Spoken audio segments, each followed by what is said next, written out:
दोस्तों, मजेदार हिंदी कहानियां सबसे पहले देखने के लिए आप मेरे चैनल को सब्सक्राइब कर ले। आज की कहानी है जीजा और दो सालियों की कहानी। ऑफिस का समय समाप्त होने में करीब 10 मिनट थे जब कुलदीप के पास सुमन का फोन आया। मुझे घर तक लिफ्ट दे देना जीजू, मैं गेट के पास आपके बाहर आने का इंतजार कर रही हूँ। अपनी पत्नी रतन की सबसे पक्की सहेली का ऐसा संदेश पाकर कुलदीप ने अपना काम जल्दी समेटना शुरू कर दिया। अपनी दराज में ताला लगाने के बाद कुलदीप ने रतन को फोन करके सुमन के साथ जाने की सूचना दे दी। मोटरसाइकिल पर सुमन उसके पीछे कुछ ज्यादा ही चिपक कर बैठी है। इस बात का एहसास कुलदीप को सारे रास्ते बना रहा। कुलदीप ने उसे पहुंचाकर घर जाने की बात कही तो सुमन चाय पिलाने का आग्रह कर उसे जबरदस्ती अपने घर तक ले आई। उसे ताला खोलते देख कुलदीप ने सवाल किया, तुम्हारे भैया भाभी और मम्मी पापा कहाँ गए हुए हैं? भाभी रूठकर मायके में जमी हुई हैं, इसलिए भैया उन्हें वापस लाने के लिए ससुराल गए हैं। वे कल लौटेंगे। मम्मी अपनी बीमार बड़ी बहन का हालचाल पूछने गई हैं, पापा के साथ, सुमन ने मुस्कुराते हुए जानकारी दी। तब तुम आराम करो, मैं रतन के साथ बाद में चाय पीने आता हूँ। कुलदीप ने फिर अंदर जाने से बचने का प्रयास किया। मेरे साथ अकेले में कुछ समय बिताने से डर रहे हो जीजू? सुमन ने उसे शरारती अंदाज में छेड़ा। अरे, मैं क्यों डरूं? तुम डरो, लड़की तो तुम ही हो ना, कुलदीप ने हंसकर जवाब दिया। मुझे लेकर तुम्हारी नीयत खराब है क्या? न बाबा ना, मेरी है। तुम्हारी क्या है? कुलदीप उलझन में पड़ गया।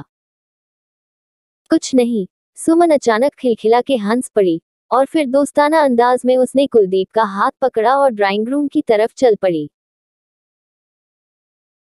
चाय लोगे या कॉफी? अंदर आकर भी सुमन ने कुलदीप का हाथ नहीं छोड़ा। चाय चलेगी। आओ, रसोई में गपशप भी करेंगे। उसका हाथ पकड़े पकड़े ही सुमन रसोई की तरफ चल पड़ी।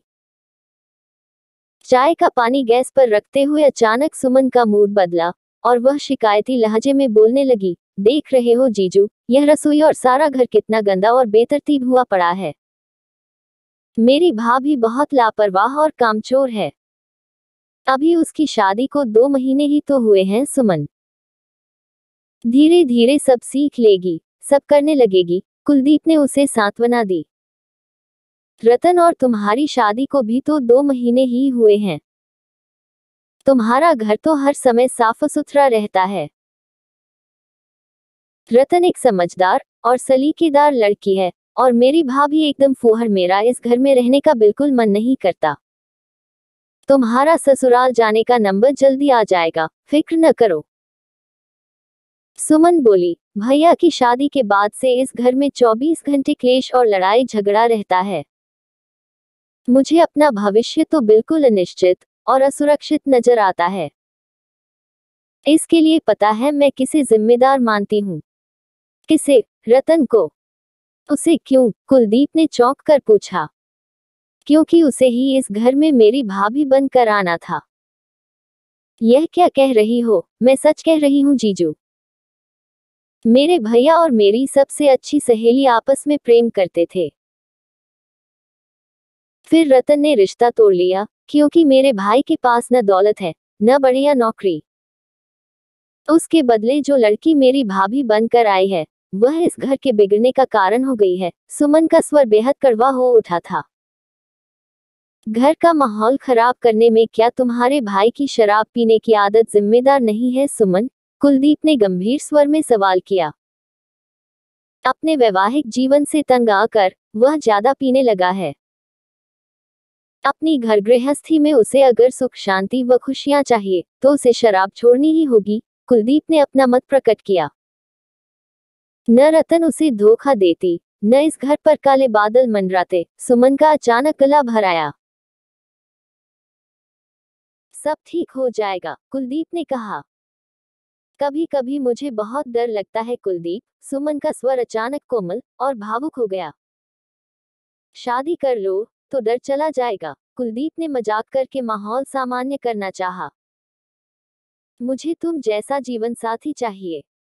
तुम्हें मुझसे बेहतर जीवन साथी मिलेगा सुमन। मैं तुमसे प्यार करने लगी हूँ कुलदीप पगली। मैं तो तुम्हारी बेस्ट फ्रेंड का पति हूँ। तुम मेरी अच्छी दोस्त बनी रहो और प्रेम को अपने भावी पति के लिए बचा कर रखो। मेरा दिल अब मेरे बस में नहीं है। सुमन बड़ी अदा से मुस्कुराई। रतन को तुम्हारे इरादों का पता लग गया तो हम दोनों की खैर नहीं। उसे हम शक करने ही नहीं देंगे। कुलदीप, सबके सामने तुम मेरे जीजू ही रहोगे। मुझे और कुछ नहीं चाहिए तुमसे, बस मेरे प्रेम को स्वीकार कर लो कुलदीप। और अगर मुझे और कुछ चाहिए हो तो, कुलदीप शरारती अंदाज में मुस्कुराया। तुम्हें जो चाहिए ले लो। सुमन ने आंखें मूंद कर अपना सुंदर चेहरा कुलदीप के चेहरे के बहुत करीब कर दिया। यू आर वेरी ब्यूटीफुल साली साहिबा। कुलदीप ने उसके माथे को हल्के से चूमा और फिर सुमन को गैस के सामने खड़ा करके हंसता हुआ बोला, चाय उबल उबल कर कड़वी हो जाएगी मैडम, तुम चाय पलटो, इतने में मैं रतन को फोन कर लेता हूँ। उसे क्यों फोन कर रहे हो? सुमन बेचैन नजर आने लगी। आज का दिन हमेशा के लिए यादगार बन जाए, इसके लिए मैं तुम तीनों को शानदार पार्टी देने जा रहा हूँ। तीनों को? यह तीसरा कौन होगा? तुम्हारी पक्की सहेली वंदना। पार्टी के लिए मैं कभी मना नहीं करती हूँ, लेकिन रतन को मेरे दिल की बात मत बताना। मैं न बताऊं, पर इश्क छिपाने से छिपता नहीं है सुमन। यह बात भी ठीक है। तब रतन से दोस्ती टूट जाने का तुम्हें दुख नहीं होगा। ऐसा कुछ नहीं होगा, क्योंकि मेरा इरादा तुम्हें उससे छीनने का कतई नहीं है। दो लड़कियां क्या एक ही पुरुष से प्यार करते हुए अच्छी सहेलियां नहीं बनी रह सकती हैं? तुम्हारे इस सवाल का जवाब रतन से पूछ कर दूंगा। कुलदीप ने हंसते हुए जवाब दिया और फिर अपनी पत्नी को फोन करने ड्राइंग रूम की तरफ चला गया। रतन और वंदना सिर्फ 15 मिनट में सुमन के घर पहुंच गईं। दोनों ही गंभीर नजर आ रही थी, पर बड़े प्यार से सुमन से गले मिली। किस खुशी में पार्टी दे रहे हो जीजाजी? सुमन के साथ एक नया रिश्ता कायम करने जा रहा हूँ। पार्टी इसी खुशी में होगी। कुलदीप ने सुमन का हाथ दोस्ताना अंदाज में पकड़ते हुए जवाब दिया। सुमन ने अपना हाथ छुड़ाने का कोई प्रयास नहीं किया। वैसे उसकी आंखों में तनाव के भाव झलक उठे थे। रतन और वंदना की तरफ वह निडर व विद्रोही अंदाज में देख रही थी। किस तरह का नया रिश्ता जीजाजी? वंदना ने उत्सुकता जताई। कुछ देर में मालूम पड़ जाएगा साली जी। पार्टी कितनी देर में और कहाँ होगी? जब तुम और रतन इस घर में करीब 8 महीने पहले घटी घटना का ब्यौरा सुना चुकी होगी, तब हम बढ़िया सी जगह डिनर करने निकलेंगे। यहाँ कौन सी घटना घटी थी? सुमन ने चौंक कर पूछा। उसका ब्यौरा मैं बताना शुरू करती हूँ सहेली। रतन ने पास आकर सुमन का दूसरा हाथ थामा और उसके पास में बैठ गई। गर्मियों की उस शाम को वंदना और मैंने तुमसे तुम्हारे घर पर मिलने का कार्यक्रम बनाया था। वंदना मुझसे पहले यहाँ आ पहुंची थी। घटना के ब्यौरे को वंदना ने आगे बढ़ाया। मैंने घंटी बजाई तो दरवाजा तुम्हारे भाई समीर ने खोला। वह घर में अकेला था। उसके साथ अंदर बैठने में मैं जरा भी नहीं हिचकिचाई, क्योंकि वह तो मेरी सबसे अच्छी सहेली रतन का जीवन साथी बनने जा रहा था।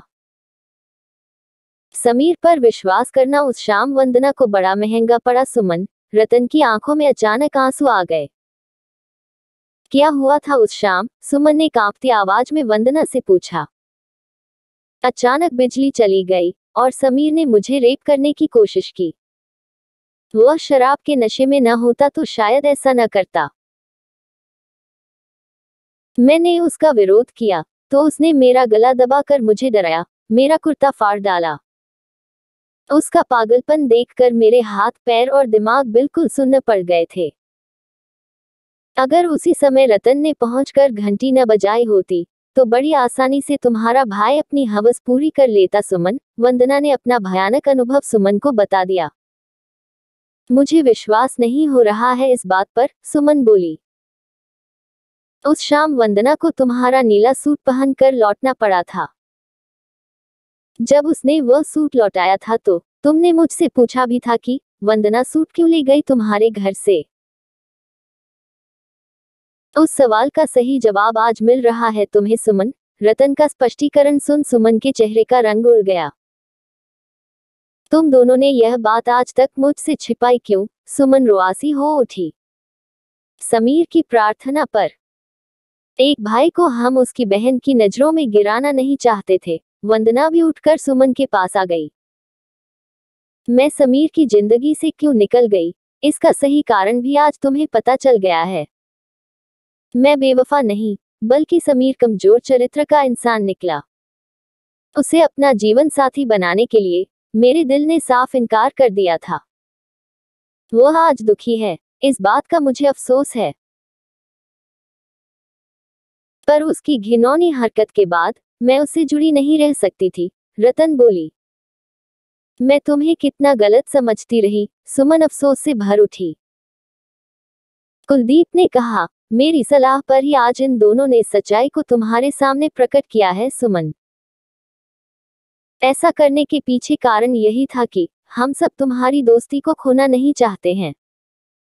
सुमन ने अपना सिर झुका लिया और शर्मिंदगी से बोली, मैं अपने कसूर को समझ रही हूँ। मैं तुम सबकी अच्छी दोस्त कहलाने के लायक नहीं हूँ। तुम हम दोनों की सबसे अच्छी, सबसे प्यारी सहेली हो यार। रतन बोली। मैं तो तुम्हारे ही हक पर डाका डाल रही थी रतन। सुमन की आवाज भर्रा उठी। अपने भाई को धोखा देने का दोषी मैं तुम्हें मान रही थी। इस घर की खुशियां और सुख शांति नष्ट करने की जिम्मेदारी तुम्हारे कंधों पर डाल रही थी। मेरे मन में गुस्सा था, गहरी शिकायत और कड़वाहट थी। तभी तो मैंने आज तुम्हारे कुलदीप को अपने प्रेम जाल में फांसने की कोशिश की। मैं तुम्हें सजा देना चाहती थी, तुम्हें जलाना और तड़पाना चाहती थी। मुझे माफ कर दो रतन। मेरी गिरी हुई हरकत के लिए मुझे क्षमा कर दो प्लीज। रतन ने उसे समझाया, पगली, तुझे माफी मांगने की कोई जरूरत नहीं, क्योंकि हम तुम्हें किसी भी तरह का दोषी नहीं मानते हैं। ऋतु ठीक कह रही है साली साहिबा। कुलदीप ने कहा, तुम्हारे गुस्से को हम सब समझ रहे थे। मुझे अपनी तरफ आकर्षित करने के तुम्हारे प्रयास हमारी नजरों से छिपे नहीं थे। इस विषय पर हम तीनों अक्सर चर्चा करते थे। आज मजबूरन उस पुरानी घटना की चर्चा हमें तुम्हारे सामने करनी पड़ी है। मेरी प्रार्थना है कि तुम इस बारे में कभी अपने भाई से कहा सुनी मत करना।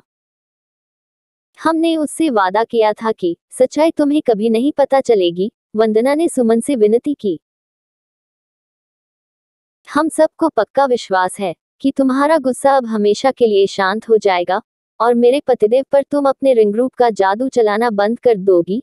रतन ने मजाकिया लहजे में सुमन को छेड़ा तो वह मुस्कुरा उठी। आई एम सॉरी रतन। जो अब तक नासमझी में घटा है उसके लिए सॉरी कभी मत कहना। रतन ने उसके मुंह पर हाथ रख दिया। साली साहिबा, वैसे तो तुम्हें प्रेमिका बनाकर भी मैं खुश रहता, पर शक्ल देखी है कभी शीशे में? मेरी इन सहेलियों को प्रेमिका बनाने का सपना भी देखा तो पत्नी से ही हाथ धो बैठोगे। रतन बोली। कुलदीप मुस्कुराते हुए बोला, तो फिर दोस्ती के नाम पर देता हूँ बढ़िया सी पार्टी। हम चारों के बीच दोस्ती और विश्वास का रिश्ता सदा मजबूत बना रहे। दोस्तों, ऐसी ही ऑसम कहानियां पढ़ने और सुनने के लिए हमारे चैनल ऑसम कहानियां को प्लीज लाइक करना और अपने खूबसूरत दोस्तों के साथ शेयर करना और सब्सक्राइब करना। धन्यवाद।